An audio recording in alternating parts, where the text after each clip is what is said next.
Kantonalno takmičenje srednjih škola o malom nogometu održano je u sportskoj dvorani Kulturno-sportskog centra Bugojno.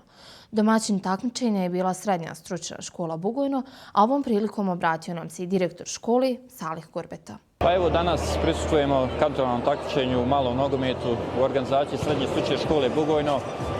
Zahvaljujući Ministarstvu obrazovanja, nauke, mladih, kultura i sporta Srednjogospodskog kantona, prijavljeno je 11 ekipa iz cijelog kantona. Želim se zahvaliti svim učesnicima današnjeg turnira. Naravno, cilj nam je danas da pobjedi sport i fair play.